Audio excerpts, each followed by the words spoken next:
Pagi. Sebelumnya kami ingin berterima kasih kepada Bapak Bambang Irawan MPD selaku dosen mata kuliah AIK Akidah Akhlak yang tidak bisa mendampingi kita pada hari ini, dan teman-teman semua yang telah menyempatkan waktunya berhadir untuk mendengarkan presentasi kami kali ini. Izinkan kami memperkenalkan diri. Saya Anissa Ismail Hafiza. Saya Sabrina Fitria Putri. Saya Reihania Novaliza. Saya Mika Rizka.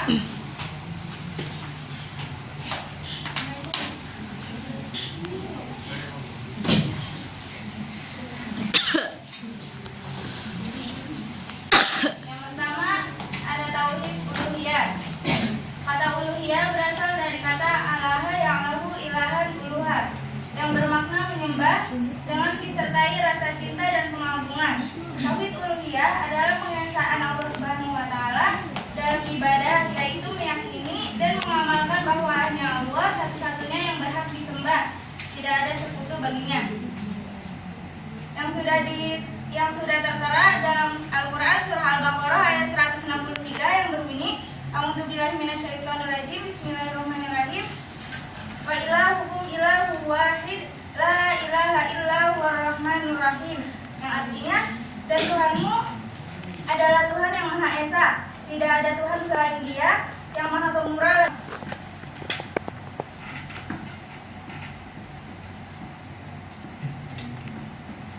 Selanjutnya ada ruang lingkup ibadah dalam tauhid uluhiyah. Yang pertama ada ibadah hati atau qalbiyah, seperti rasa cinta kepada Allah, takut kepada azabnya, berharap akan rahmatnya, dan bertawakal kepadanya. Yang kedua ada ibadah lisan atau qauli, seperti zikir, doa, membaca Al-Quran, dan menyuruh kepada kebaikan. Yang ketiga ada ibadah badan atau amali, seperti sholat, puasa, zakat, haji, dan amal sosial lainnya yang diniatkan karena Allah. Selanjutnya ada tauhid rububiyah. Tauhid rububiyah adalah salah satu kata yang dinisbatkan kepada salah satu nama Allah, yaitu Rabb. Nama ini mempunyai beberapa arti, antara lain Al-Murabbi atau pemelihara, An-Nasir atau penolong, Al-Malik atau pemilik, Al-Muslih atau yang maha memperbaiki. Tauhid rububiyah adalah suatu kepercayaan bahwa yang menciptakan alam beserta isinya ini hanyalah Allah sendiri tanpa bantuan siapapun.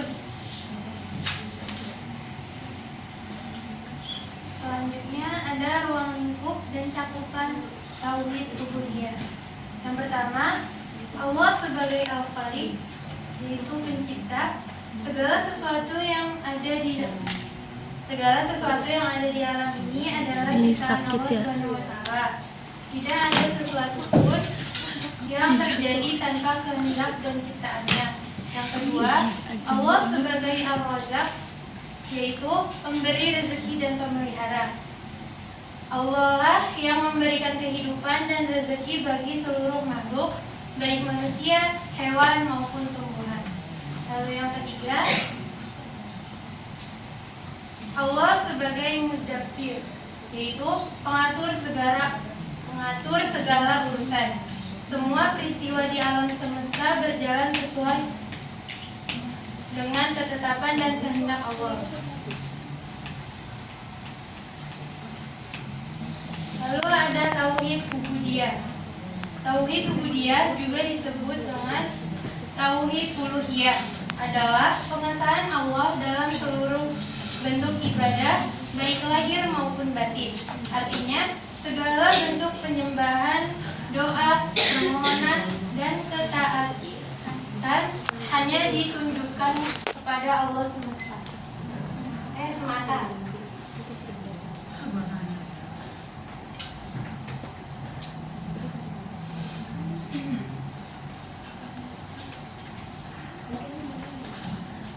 Wujud tauhid rububiyah dalam kehidupan ada aspek mengkritisi, yaitu seorang muslim menunjukkan bahwa hawa nafsunya dan menahan niatnya semata-mata karena Allah.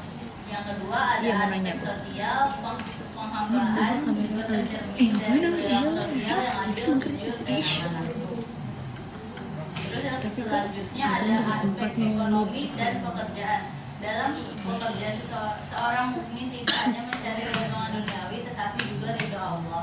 Yang keempat ada aspek politik dan kepemimpinan. Menegakkan keadilan, menjauhi korupsi dan melayani rakyat adalah bentuk ubudiyah sosial politik karena melaksanakan amanah Allah diberi. Terus yang selanjutnya ada tauhid mulkiyah. Secara bahasa, kata mulkiyah berasal dari kata al-mulk yang berarti kekuasaan, kerajaan atau kepemilikan. Maka tauhid mulkiyah berarti mengesahkan Allah dalam hal kekuasaan dan kepemilikan mutlak atas seluruh alam semesta. Lalu ada aplikasi tauhid mulkiyah dalam kehidupan. Itu ada 4 poin. Yang pertama, menumbuhkan sikap tawadu atau rendah hati. Singkatnya, sadar bahwa kekuasaan dan harta hanya titipan Allah. Yang kedua itu ada menegakkan keadilan dalam kepemimpinan. Maksudnya itu karena kekuasaan akan diminta pertanggungjawaban oleh Allah. Yang ketiga itu ada menghindari kesombongan dan kezaliman, yaitu sadar bahwa kekuasaan dari Allah mencegah kesombongan seperti kisah Qarun dan Fir'aun. Yang terakhir itu ada meningkatkan ketaatan dan kepasrahan kepada Allah, yaitu karena segala keputusan hidup ada di tangan Allah. Kesimpulannya, secara keseluruhan dan dari berbagai aspek tauhid adalah bahwa Allah adalah satu-satunya Tuhan yang berkuasa atas segala sesuatu dan umat Islam harus mengakui, mengabdi dan menyembahnya secara eksklusif tanpa menyekutukan dengan entitas lain. Tauhid adalah konsep inti dalam Islam yang membimbing pemahaman dan tindakan umat Islam dalam kehidupan sehari-hari. Nah, di sini ada kuis. Pemahaman bahwa Allah satu-satunya yang berhak disembah, yang mengatur dan tempat beribadah dan tunduk sepenuhnya kepadanya, termasuk dalam pengamalan konsep. Ya, boleh. Kece. Ya? Kece. Belum sekali anaknya. Yang bisa ngerangan dan bisa ngerangan. B. Ya, kita lihat ya jawabannya. Atau ya.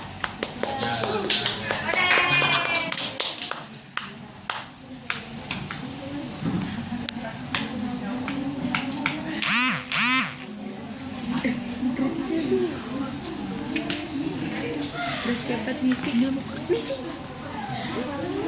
Oke, boleh. Kelompok 4 silakan mengkritisi untuk kelompok 2. Emang harus aja ya.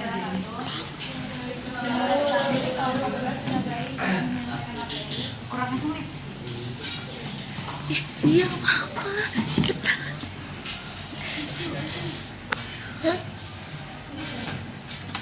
Kurangnya pendidikan tauhid sejak dini.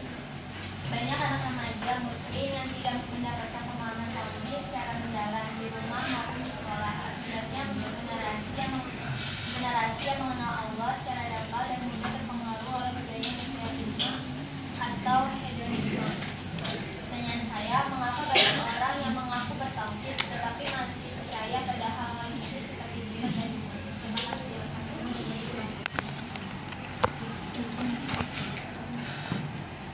Tiga. Mau jawab pertanyaannya Alifa? Keloyang pokoknya.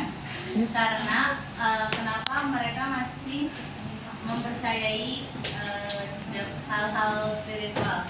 Karena pemahaman mereka tentang tauhidullah belum sempurna, maka belum sepenuhnya meyakini bahwa hanya Allah yang memiliki kekuasaan dan dapat memberi manfaat atau mudarat, sehingga masih percaya pada kekuatan lain seperti jimat, roh atau benda-benda gaib lainnya. Jelas? Serius?